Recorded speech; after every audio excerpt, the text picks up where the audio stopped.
Pues hay una anécdota muy interesante. Cuando la Universidad de Tucumán decide ver la continuidad cuando Spilimbergo se va, el rector en ese momento buscan quién puede ser el reemplazante.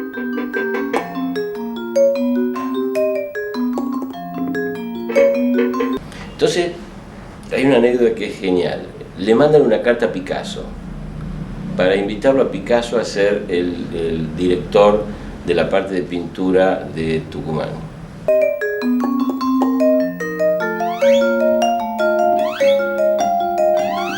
Por supuesto Picasso no contesta, ni contesta.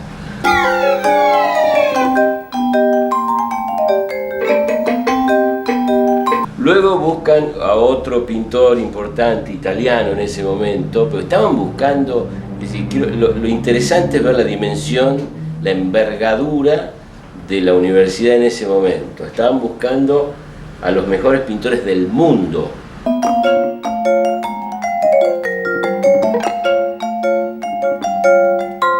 Entonces, finalmente terminan invitándolo a Linares, pero en esa dimensión de ser, digamos, el artista exitoso en ese momento latinoamericano.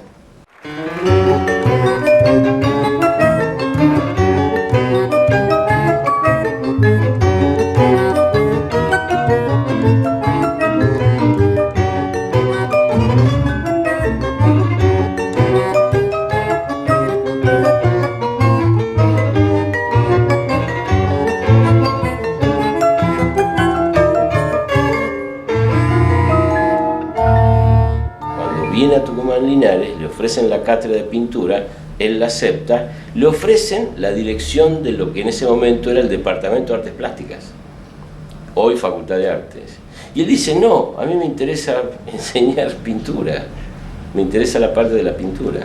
Ezequiel Linares llega contratado por la Universidad Nacional de Tucumán para hacerse cargo de la jefatura del taller de pintura de este Departamento de Artes de la Facultad. Lo conocí primero indirectamente. Yo era chico, en realidad, yo no me acuerdo qué año fue, pero una vez yo estaba en Mar del Plata de jovencito, debía tener 14 años, menos. En Mar del Plata se estaba exponiendo la obra de un salón nacional de pintura, ¿no? Y me llamó la atención poderosamente una pintura que era un presidente, ¿no? Un personaje violeta, un presidente con unos anteojos negros, una pintura extrañísima, con una tremendamente enigmática. Con mi esposo asistíamos a las exposiciones y ya conocíamos cuál era la trayectoria de Ezequiel Linares. Mi primer conocimiento de Ezequiel es porque mi papá estaba haciendo una revista, así como ustedes eran jóvenes y yo era muy niña. Cuando fue maestro mío de alguna manera, creo que ahí realmente comprendí cuál era la dimensión de Ezequiel Linares. Este pintor nos va a hacer las tapas de la revista. Cuando entro a la facultad, en el año 75, me entero que Linares era, por supuesto, el profesor de tercero, cuarto y quinto de pintura, estaba a cargo del taller de pintura, y ahí es donde retomo esa especie de enamoramiento que me produjo esa pintura con Linares. Él encuentra en este lugar, como les digo chicos, un lugar, un amor, una familia, un grupo enorme de afectos, tanto de los alumnos como de algunos plásticos que lo quieren mucho, que lo siguen mucho, y encuentra una aceptación de la sociedad tucumana que es bastante complicada, la sociedad tucumana de los 60. La década del 60 y la primera mitad de la década del 70 fue un momento muy interesante en Tucumán, ya que había una serie de actividades artísticas que tenían que ver con el teatro, con la música, con la danza. Había una efervescencia cultural y artística en ese momento, y había un lugar que era paradigmático para el encuentro de los artistas, que era la Cosechera. Cosechera era obligatorio, todas las noches estaba Ezequiel y la Yoli. Iba a la Cosechera de trajes de lino blancos con zapatos de lagarto y camisas de seda. Porque él iba a la facultad a la mañana, después dormía la siesta, se tiraba un rato a la pileta, pintaba y a la noche era la Cosechera. Yo me acuerdo que después de haber ido a ver una obra de teatro, o haber escuchado un concierto, o haber asistido a una inauguración, muchas de las personas que circulaban por estas actividades artísticas caían a la Cosechera, y en ese lugar uno compartía las vivencias, las experiencias. La Cosechera era ya les habrán dicho mucha gente, era un bar en la San Martín y Junín, donde pasaban cosas, ¿cómo les puedo decir, chicos? Estaba por un lado la mesa de los partidos políticos, la mesa de los plásticos, la mesa de los periodistas, porque le teníamos que preguntar a Marota qué es lo que iba a salir en la Gaceta mañana, entonces te contaba el último chimento. Mandaban cartitas de un lugar a otro, por ejemplo, en una mesa siempre estaba presente el Goro Castellani Ponsati, en la otra mesa, que era una mesa grande, la de los plásticos, estaba siempre Ezequiel con Carlos Navarro, estábamos hasta las 3, 4, 5 de la mañana, y depende, vos podías pasar de mesa en mesa e irte sentando, de acuerdo a las amistades que tenía. Estaba una mesa de los filósofos también presente, entonces era un lugar donde después de que vos habías trabajado, de que habías estudiado, en el caso de los alumnos, de que habías producido, ibas a hacer un intercambio, porque además te movías de mesa en mesa. Por supuesto que Ezequiel no se movía, porque su mesa era la mesa de los plásticos. Era su mesa. Era su mesa. Y bueno, yo creo que había una dinámica muy interesante en ese momento histórico de Tucumán.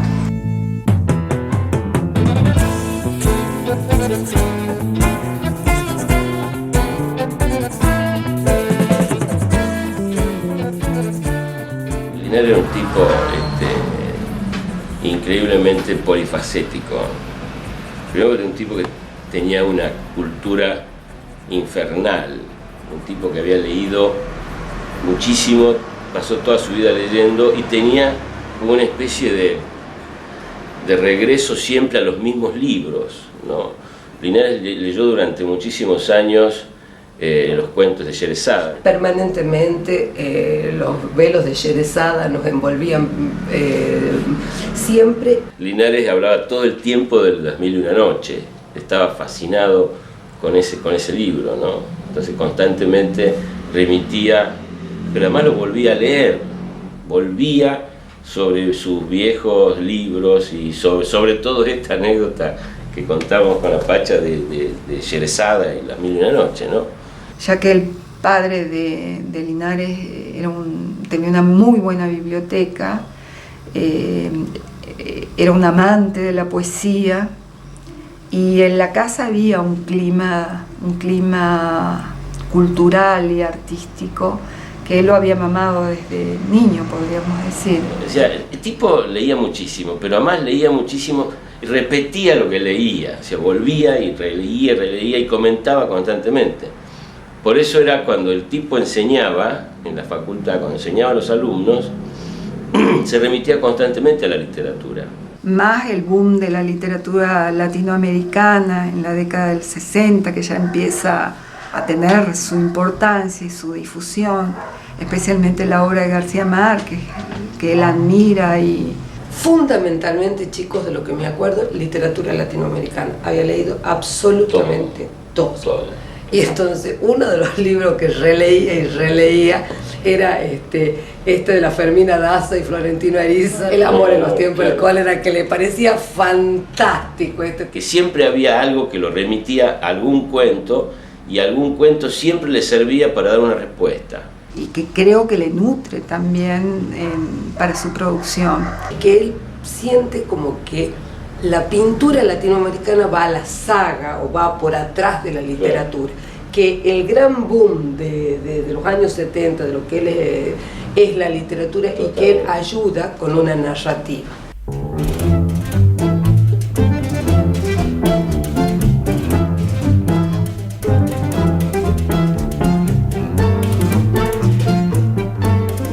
Como maestro, era una persona que realmente daba libertad a los alumnos para que se expresen, cada uno dentro de sus posibilidades, de su talento, de sus particularidades. Linares, en su afán de estimular a los alumnos, de entusiasmarlos en eso, él siempre encontraba algo en lo que los alumnos hacían. Siempre veía en Linares una actitud positiva con respecto a la creación o al trabajo de los demás. Una vez estábamos en una entrega donde había un alumno que había hecho una pintura que era espantosa. Entonces todos estábamos con que, bueno, que no, esto no. Muchas veces le decíamos, pero pinta horrible.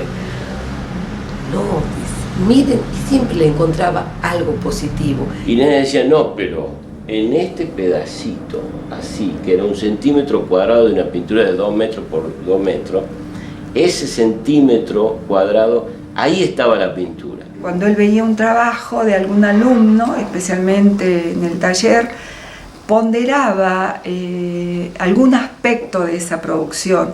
Y lo que primero encontraba y lo que básicamente resaltaba era eso, que era el hallazgo de un alumno de haber encontrado una pincelada.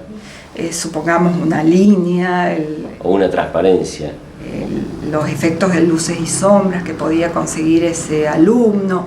O una cosa que es técnico, esa es la cocina de la pintura.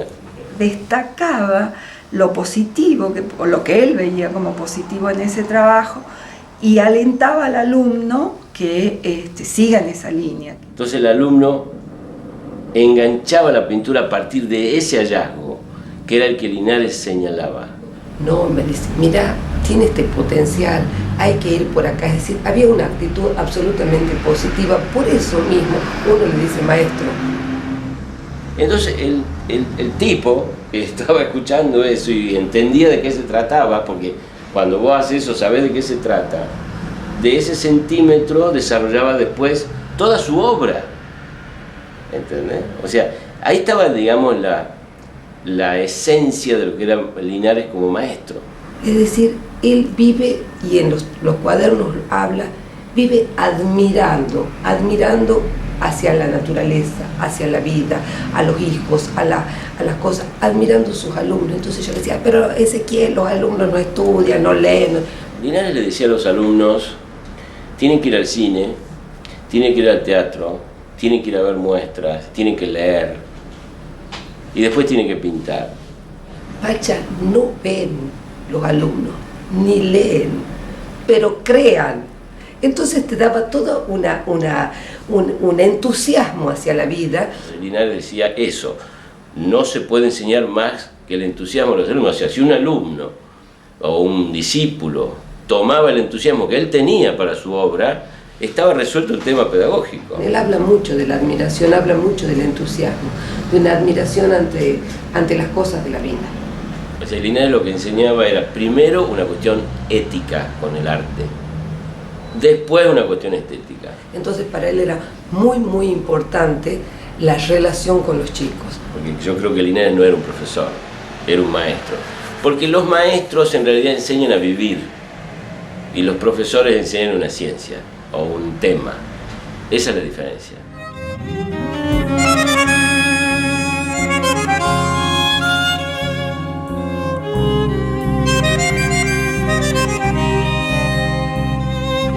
Él reconoce maestros inmediatos como a De Ferraris. Su maestro fue De Ferraris. Este maestro fundamentalmente lo había ayudado a encontrar su propia identidad.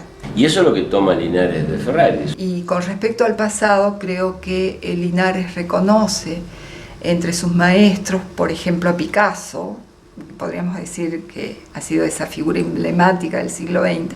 Uno de los temas fundamentales era Picasso. Y hablábamos horas de Picasso y sin darte cuenta vos aprendías.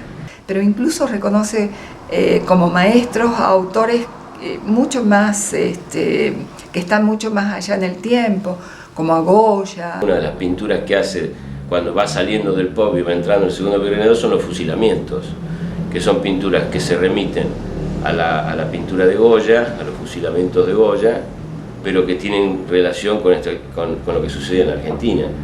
Y son particularmente lo que sucede en Tucumán. No representan el fusilamiento tradicional que pinta Goya, sino acá los fusiles apuntan al espectador, o sea que él pintó eso siendo fusilado. Velázquez. Linares era muy parecido a Velázquez, físicamente, ¿no? Entonces hay una foto de él que es emblemática, es una foto que le sacan en el Museo del Prado, que está parado al lado de la escultura de Velázquez. Y son muy parecidos físicamente, realmente son muy parecidos. Por eso Linares hace una serie de retratos luego de los grandes maestros, que lo pinta a Picasso, a Velázquez, a Toulouse. Y el retrato de Velázquez es casi un autorretrato. Él se sabía parecido a Velázquez.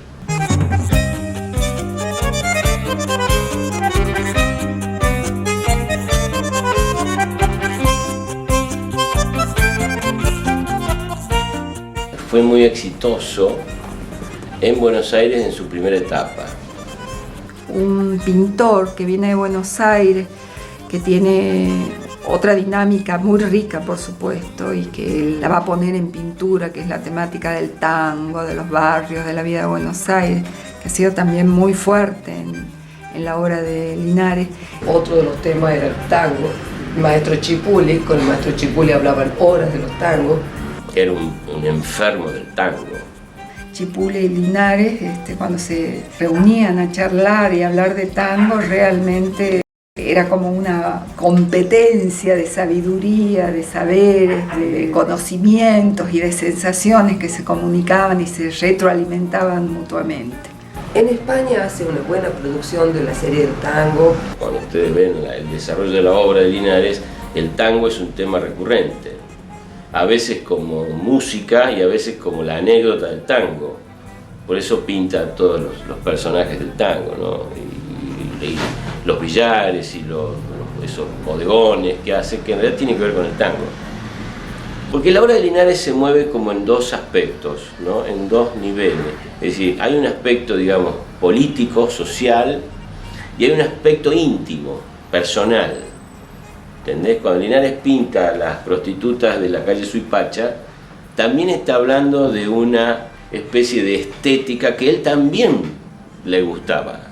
El tema de los portaligas, los zapatos con tacos altos, las plataformas, los brillos, esa cosa también tiene un costado, digamos, hermoso.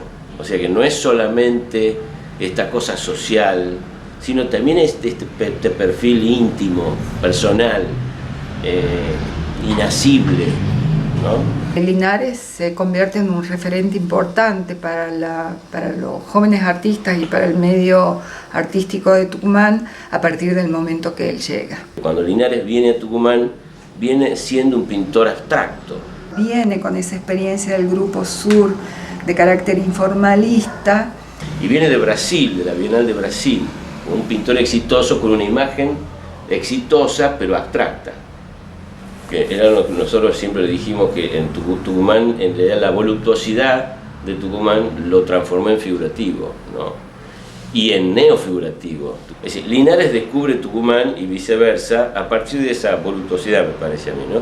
En Tucumán encuentra elementos de la modernidad, pero también resabios de este tiempo colonial que funciona de algún modo en las estructuras sociales y que Linares la capta muy bien. Yo cuando hablo de la voluptuosidad de Tucumán, no estoy hablando solamente de las montañas y de las plantas, También es eso, ojo, ¿no? Porque todos los lirios, esos que pinta Linares con los zapatos abajo y las puntas de fusiles que salen de las flores y demás, remiten al Jardín de la República, se llama Jardín de la República. Y tiene ese ingrediente que es la referencia del proceso militar, del terrorismo de Estado, de la violencia. Entonces, todas estas series que él va a trabajar, la serie del Virreinato, la serie de los generales, donde refleja esta cosa decadente del virreinato, haciendo una referencia a lo que es la actualidad. refleja muy bien, ¿cómo diría?, el clima a veces de hipocresía, de ironía. Y mostrando esa cosa decadente, por ahí las virreinas y ese tipo de pintura recargado, barroco. El hecho de haberse enfrentado con un medio con características distintas, podríamos decir desde lo regional, empezar a trabajar una temática como la serie virreinal, retrotraerse a un mundo de imágenes que tienen que ver con el arte colonial. Uno puede pensar que estaba trabajando en una temática que iba contra la corriente, porque si de algún modo en Buenos Aires estaba buscando ponerse a nivel de lo que estaba sucediendo en todo el mundo, o especialmente en los centros hegemónicos de ese momento, la producción de Linares y el mundo en el que él se inspira en este momento para realizar esta serie, bueno, es como que estaría mirando al pasado. Pero de todos modos, si bien es un disparador de un mundo de imágenes, la pintura de Linares adquiere una nueva dimensión desde lo latinoamericano, porque es como bucear en esas raíces profundas que tenía Latinoamérica y descubrir ese mundo complejo, rico, dual, que provee entrar en la América profunda.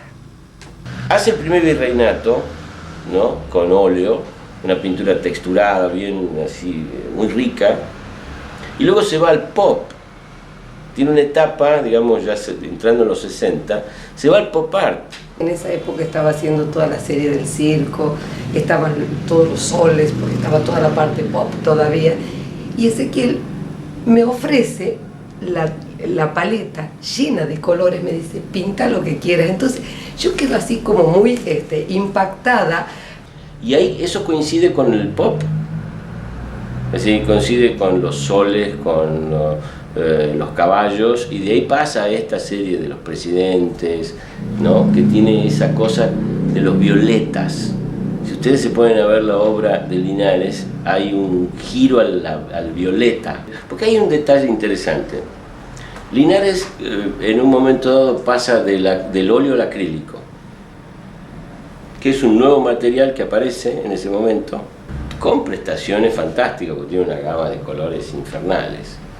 Pero hay un área de colores en el acrílico que se llaman los acraviolet, que son toda la gama de los violetas. Hay un cambio de paleta y hay un cambio de técnica. El óleo es un material que permite hacer texturas, el acrílico es un material que permite hacer transparencias. Y luego va a pasar al segundo virreinato, que viene a ser acrílico, porque cambia de material, entonces refina cada vez más la imagen y afina la puntería con el texto que desarrolla con su pintura, ¿no? Entonces vos ves donde se empiezan a mezclar cosas contemporáneas con cosas virreinales, en la época de la colonia. Entonces vos ves que empieza a mezclar virreinas con las prostitutas de la calle Suipacha y va incorporando personajes y va mezclando, pero en realidad es todo lo mismo, sigue hablando de lo mismo, ¿no? Esa coherencia es infernal.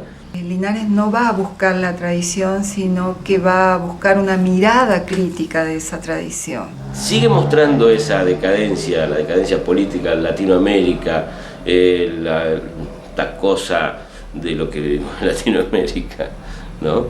No niega el pasado, lo incorpora a lo que le hace falta y a partir de ese pasado mira hacia el futuro y construye un lenguaje que era coherente con su momento histórico, con las vivencias de de ese momento que tienen que ver con lo social, cultural y artístico.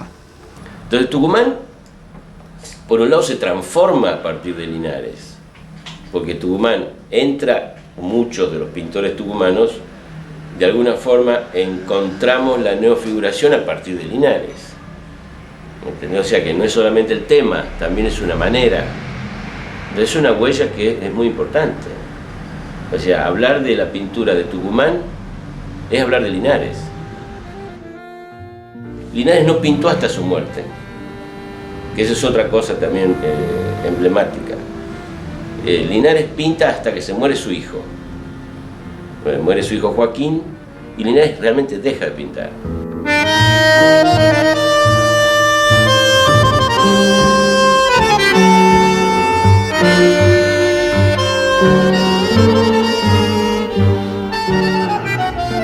Es un hombre que lo quiebra enormemente la muerte de su hijo.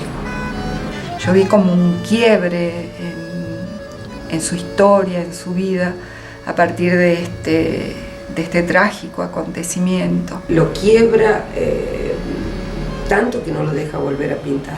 Esta última etapa estuvo marcada por el dolor y por la melancolía. Y que yo le decía, Ezequiel pinta, le decía los últimos años, Ezequiel volvé a la pintura, me dice, Pacha, estoy seco. Fue perdiendo esa vitalidad que tenía. Yo casi me largo a llorar cuando me dice una persona que dice, se me ha terminado la creatividad, lo único que me quedan son los alumnos. Y los últimos 20 años, él pintó 10 años de esos 20 años. Y los últimos 10 no pintó, pero nunca perdió las ganas de pintar. ¿Ah? Siempre habló de pintura y siempre era como, mañana voy a empezar a pintar. Un modo de superar esta instancia negativa era recordar momentos de su vida, momentos especialmente de su etapa de niño, de adolescente, de joven. Y a partir de la muerte del hijo empezamos a vivir del recuerdo. Él hablaba con mucha ternura de su madre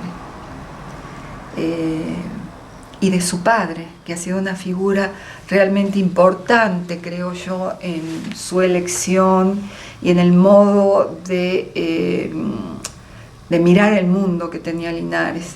Tenía muy claro desde dónde miraba, ¿no? Linares siempre fue un tipo que miró desde el campo popular. Muy ligado a todos los elementos que tienen que ver con el campo popular y con la cultura popular. Es decir, su militancia era con la militancia de la pintura. Era un militante del arte. Pienso que la obra de Linares nos permite a los tucumanos en ese momento mirar a Tucumán a través de los ojos de Linares, mirar, él devela una serie de imágenes, de cosas que, te diría, de un mundo mágico que estaba presente y que por ser tan cercano a nosotros no lo veíamos. Vos decís, ¿qué le dejó a Tucumán? Dejó esa crónica, ¿no? Dejó una especie de relevamiento gráfico, por decirlo de una forma, de esa historia de Tucumán. Linares no solo era un productor, sino que era un ávido lector, una persona que escuchaba mucha música y bueno, podría decir un humanista en el real sentido del término, ¿no? Una persona que está interesada por el ser humano, por lo que le está sucediendo. Una persona esencialmente humana, que es una persona esencialmente que no tiene conciencia del mal. Pinta con una sutileza y una delicadeza infernal. Creatividad, magia y misterio. Por la delicadeza, así como era él. En Ezequiel, la ausencia del mal está presente. Sus ojos son de una claridad meridiana y de una ingenuidad, tal vez, seráfica en algunas cosas. Es un ser que todavía se lo extraña.